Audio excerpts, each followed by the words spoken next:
Powered by the Inside the Birds podcast. Now, live from inside the Matt Black Kia Studios. It's Football at 4. Football at 4, powered by the Inside the Birds podcast, which you can listen to wherever you get your podcasts. Listen to the Inside the Birds YouTube channel. Check that out for all the content getting you ready for the NFL draft. Adam Caplan is at the draft in Vegas, baby. We got plenty to dive into as the Eagles are getting ready to pick. Where will they pick? Will they make the pick at number 15? Some interesting stuff coming out today. Apparently, Jameson Williams was asked about playing with Devontae Smith, and he had some interesting things to say about pairing up. He said the Eagles want to draft him and pair him with Smith. So is that the target? We've heard his name a lot. Let's dive into what we know right now on the Sports Bash Live on 97.3 ESPN. As Adam Caplan from Inside the Birds podcast and InsideTheBirds.com joins me here on the Sports Bash. Welcome back, Adam. Mike, good to be with you from Las Vegas. Yeah, I got here about an hour ago, and it's going to be fun. It's going to be fun. It's going to be a very unpredictable draft because this is – we're definitely going to get into this because this is going to be a big issue for the draft. This is one of the weakest first rounds we've probably seen in 2 decades. It's not a great draft. It's deep, but there are just not a lot of high-end players, which is kind of the word that I've gotten over the last week or so. Not as strong as I quite thought in the beginning. However, it's stronger for certain positions, and that's the way the league sees it. All right, well, let's dive into some of the things that we're hearing or you're hearing out there, in terms of first-round talent. We hear all the time. How many guys, most teams have turned their boards in right now. They got to get ownership's approval and sign-offs on this. So how many teams, how do teams see the first round? How many first-round players are we looking at? It's funny you say that about the ownership. They got to get ownership on board. Today is the day, usually late afternoon, early evening, where the general manager and the head coach meet with the owner, and they tell them where they're going to go with their first-round pick. They give them They just give them here are the guys we're looking at where we pick, like the order of here's how our board stacks up, and here's the guy we really want, and that's really the way it goes. In terms of first-round grades, it depends who you speak with. When I spoke to someone a month ago who was a decision maker, he said 12 to 15. In recent weeks, it's I would say anywhere from 15 to 20. So I would say where the Eagles are picking with their first rounder at 15, I think they're in good shape. It's at 18 where you start scratching your head a little bit, because I thought Harry Rosen made a great point last week. You can't. Everybody looks at the same tape, right? The coaching tape is the coaching tape. 20, 25 years ago, there were legitimate sleepers who, if you've got great scouts, like they'll uncover, or they'll be so high on them, they get the GM on board, where they wind up being right. And it's just by the way, Brent Selleck was a guy the Eagles were super high on many, many years ago. He didn't run well before the draft, but they stuck to the process on their tape. They tried. So in this draft here, in terms of, I would say minimum of 15 legit first-round grades, but let me just explain that.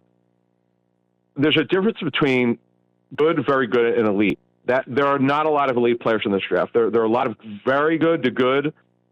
There are maybe 4 to 6 great players and only a couple elite players. That's why this draft is not looked upon as being a great draft. All right. Well, you talked about the amount of first-round guys. Who are these elite players? Who are guys to keep an eye on? Because I'm imagining, Adam, when we talk about elite players, they're the players that teams are going to have their eyes on, and if they start to fall, they're the trade-up type of guys. So these guys are pretty important when you're sitting at 15 and 1 or 2 of them start to fall. Who are these elite guys that teams in the 15, 16, 17 range might have their eyes on? Well, there's zero chance you could get Ahmad Gardner anywhere close to 15. We'll start with him. He's the best player for this draft. Right, not picking at 15. I'm talking about trading up to what, 6, 7, somewhere in that range. Yeah, all right, we'll get to that. So that's a good way to set it up. So Ahmad Gardner is the best player for this draft. I'm pretty convinced. He's one of only a few elite players. Aiden Hutchinson is, I think he's elite based on people I've spoken with. Some people think he's just good. He very well could be the first player taken overall tomorrow, and the reason is very simple. He is like Ahmad Gardner. If you go with the term cleanest prospect for the draft, no injury history, no off-the-field issues, production, talented, tape's very good, but he doesn't have the upside of maybe Ahmad Gardner. who I believe, talking to people I trust, is the best player for this draft. Jeff and I have been Moshe and I have been talking about him on Inside the Birds since Thanksgiving, and he's probably a little better than I anticipated. It's just what happens is, Mike, I'm big on talking to position coaches because they grade differently than scouts do. Scouts, they know that they're off the field, medical. They're a little bit harder on players than coaches are. They'll be hard on them, but they look at it a little different than scouts do. So the position coaches I spoke with, they all agree Ahmad Gardner is not only the best defensive back, safety, or corner, he's the best player for this draft. Then Aiden Hutchinson, by the way, his dad, I think it was Greg Hutchinson. It's not Steve, the former guard there. His dad was also a defensive lineman. Both, by the way, wore number 97. All right. Well, good little tidbit there by you, Adam Caplan. Let's take a look at so there's some of the elite players that we're looking at. And I mentioned that because, it was casually brought up on the NFL Network yesterday. Hey, the Eagles are one of the teams that seems to be making the most calls to move up, and they might be looking at, Kayvon Thibodeau, what if he falls? So if there's a guy, Gardner, Thibodeau, somebody, what's that number? Is it 6th, 7th, 8th? Where's that spot that you think, if there's a guy there, that Roseman picks up the phone and makes that call? Mike, Thibodeau could go anywhere from 2 to 10. It's the issue with him is, and the reason why he's not the number 1 overall pick, barring a shock, is his tape shows some issues with stiffness. And some coaches I spoke with do not believe that could be coached. You're either born with the ultimate flexibility or you're not. Yes, he's productive. Yes, he's athletic. Yes, you could stand him up. He could play with his hand down. Super smart guy, competitive, high character guy. I don't buy this nonsense about him having off the field interest and how serious he is about football. I don't buy it. I know he's a podcaster and a chess player. Who cares? Yeah. Guy's a really good football player. But the legitimate stuff from the tape is really true. You can't deny it. It's on tape, and there's some stiffness. But he's going top 10. Now, if he does drop, I don't know how Jeff, Moshe and I are going to drop our show tomorrow. We've got some thoughts on this, but in terms of how far they trade up, I just don't know how far Thibodeau will drop. Kyle Hamilton, here's another question. I don't buy the 40-time slip. The tape is the tape. The tape's really, really good. He's got versatility. He's got unique sizes, 6'4", 220 plus for safety. The Eagles don't believe in drafting safeties early. They just don't. We know that. We've been through this, how many times of not doing it in the first round. It's like verboten for them. They're not trading up for an offensive lineman. I don't see anything like that.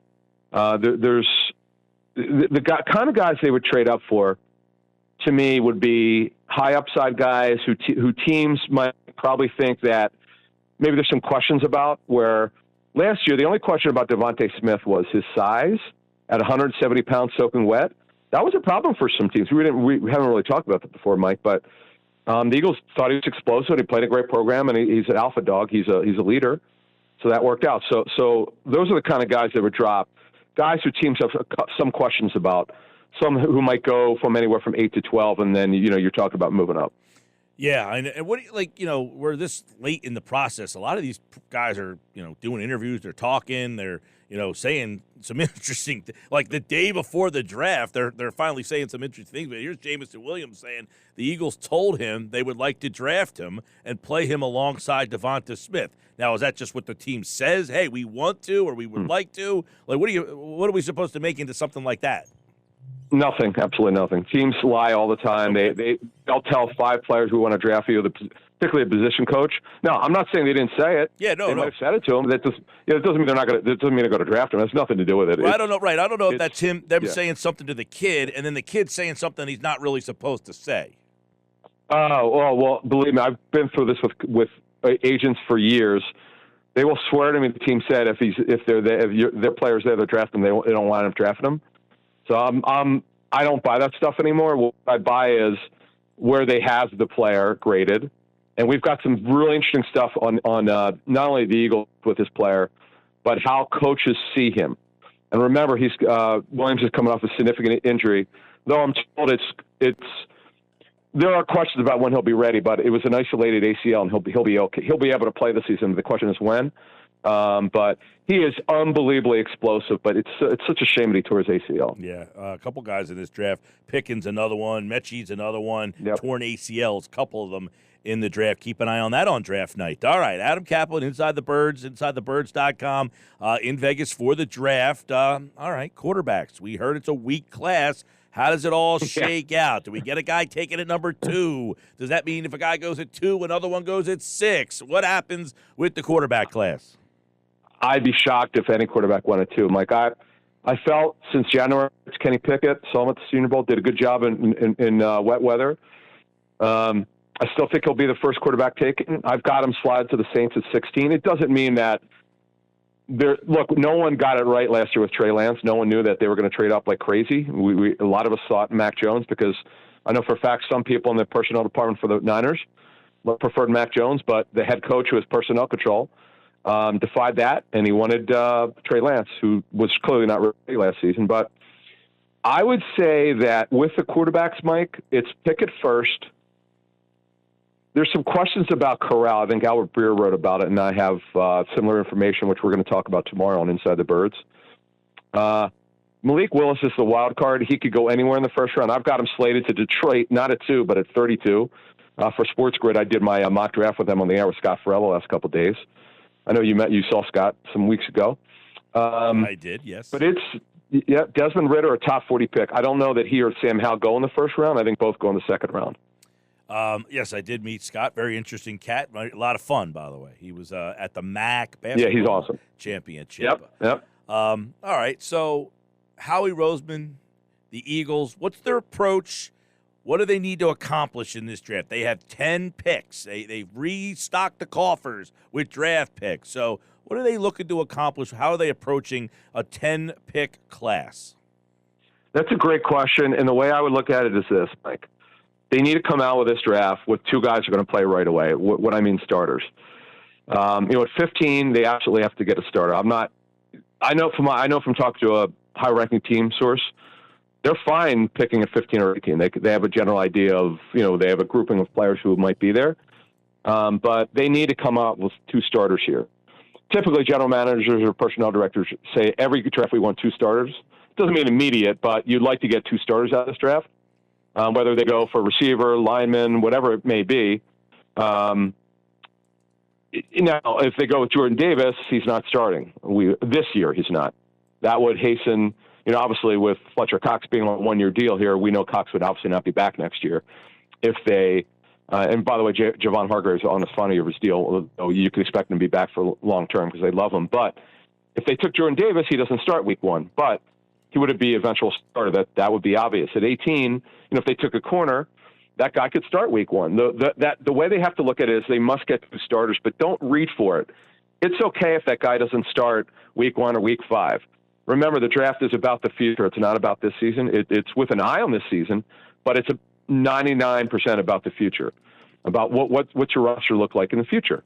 And you want to get starters. The way it was explained to me is, Mike, is you want to get guys in the first or second round as starters who you believe will be with your team for 2 contracts in at least 6 years. You want 6 years out of high draft picks. And that's why, by the way, running backs don't go in the first round because of the injury rate.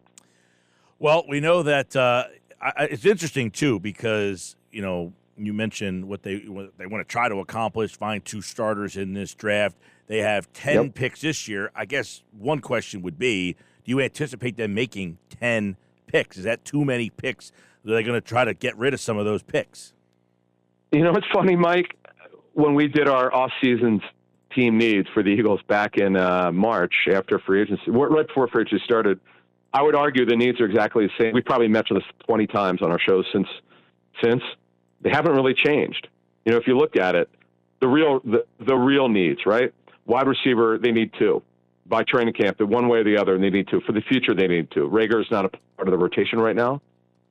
If he's with the team, we'll see if he can earn a spot. I mean, they're not going to cut him, but in terms of a game day roster, a game day role, the only role that the 2 roles that are Devontae Smith and Quez Watkins. Quez Watkins has never shown to be dependable. He definitely started to emerge last season. He's explosive, but is he a full-time starter? That remains to be seen. They need a D end. They need a D tackle. Now they need two corners who could play on the outside. Right now they have one guy. That's it. They need a safety. We all know that for the future. I'm probably in the minority of this. I don't think they need a linebacker because they don't believe in they don't really believe in putting resources at linebacker, Mike. But as we go through this, I mean that's about 6 or 7 players right there. But to finish that off, your question, no, I don't believe they'll keep all 10 because they're big on trading for the future, packaging picks and getting picked for next year. So, in your mind, what's a good draft look like?